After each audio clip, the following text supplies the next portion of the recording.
अस्सलाम वालेकुम। सब्सक्राइब कीजिए उर्दू टीवी को अपने मोबाइल पर देखने के लिए रेड कलर के बटन को प्रेस कीजिए और घंटी भी दबा दीजिए। अल्लाह हाफिज़। अस्सलाम वालेकुम रहमतुल्लाहि व बरकातहू। नाज़रीन, आप देख रहे हैं उर्दू टीवी न्यूज़ चैनल में। आपके सामने सीनियर जर्नलिस्ट रफीक नूरी। आइए उर्दू टीवी न्यूज़ के खबरनामे में आपका खैर मक़दम है। आइए देखते हैं इसकी खबरों की तफसीलात। हल्के असम्बली संगारेड्डी में टीआरएस पार्टी की इंतखाबी मुहिम जारी है। नौजवानों की कसीर तादाद ने मिस्टर चिंता प्रभाकर उम्मीदवार टीआरएस हल्के असम्बली संगारेड्डी से मुलाकात करते हुए टीआरएस पार्टी में शमूलियत अख्तियार की। इस मौके पर चिंता प्रभाकर ने कांग्रेस उम्मीदवार मिस्टर जग्गारेड्डी का नाम लिए बगैर तनकीद करते हुए कहा है कि जिन्होंने तहरीक तेलंगाना में हिस्सा नहीं लिया और गद्दार तेलंगाना कहलाए, उन्हें तेलंगाना की आवाम से वोट मांगने का हक नहीं है। टीआरएस हुकूमत ने तेलंगाना की आवाम की फलाह बहबूद और तरक्की के लिए कई एक इक़दाम किए हैं। उन्होंने हल्के असम्बली संगारेड्डी की तरक्की के लिए एक और मौका देने की आवाम से अपील की। लीजिए मिस्टर चिंता प्रभाकर उम्मीदवार टीआरएस हल्के असम्बली संगारेड्डी की तकरीर।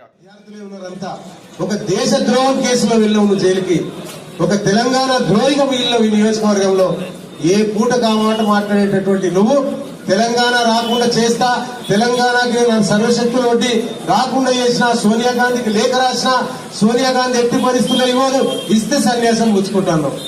ఒకవేళ ఇస్తే కనుక కర్ణాటకలో కలుపుకున్నావు. నీ ఆలోచన ఏంది, నువ్వేంది, నీ అడ్రస్ ఏంది? ఈరోజు నువ్వు మాట్లాడుతున్నటువంటి మరి ఈ సందర్భంగా మరి ప్రజలైతే విఘ్నులైనటువంటి ప్రజలు, నువ్వేం గొప్ప చేసింది ఏం లేదు, అన్ని అవినీతి అక్రమాలు కబ్జాలు కుంభకోణాలు తప్పించి ఇంకోటి చేయలేదు. మరి ఈ సందర్భంగా జరుగుతున్నటువంటి ఎన్నికలు కూడా మనందరికీ తెలుసు. ఈ 4.5 సంవత్సరాల్లో ప్రజలు నాకు అవకాశం ఇస్తే నీతి నిజాయితీ తప్పలే, ఎక్కడ భూ కుంభకోణాలు చేయలే, భూ కబ్జాలు చేయలే, ప్రజల మధ్యనే ఉన్న ప్రజలతో మమేకమైనా, ఎవరు ఫోన్ చేసినా ఫోన్ ఎత్తి వాళ్ళ సమస్య పరిష్కారం చేయడానికి పనిచేసిన. కాబట్టి నీతి నిజాయితీగా పనిచేసిన నీ పరిస్థితి, నీ చరిత్ర అవినీతి అక్రమాలకు సంబంధించినటువంటి కేరా పట్టర్స్ అయిన నీకు ఈరోజు నీతి అవినీతికి ఎన్నిక.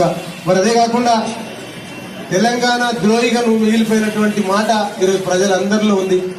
మేము తెలంగాణకు సంబంధించి మేము తెలంగాణ పోరాటంలో భాగం పంచుకొని తెలంగాణ కావాలని ఆకాంక్షించినటువంటి వాళ్ళ మధ్య ఎన్నిక.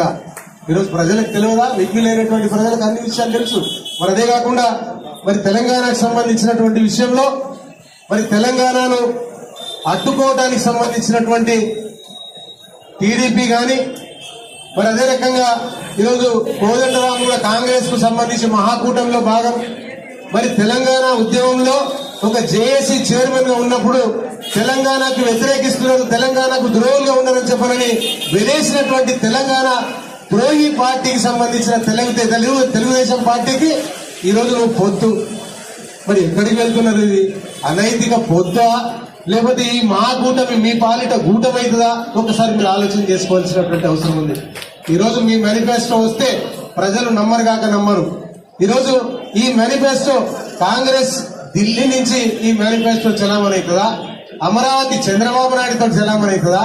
ఈరోజు మీరందరూ కూడా అసలు ఎవరు ఈరోజు మీ ముఖ్యమంత్రి అనేది కూడా తేలినటువంటి అనైతిక పొత్తు ద్వారా ప్రజలను నమ్మి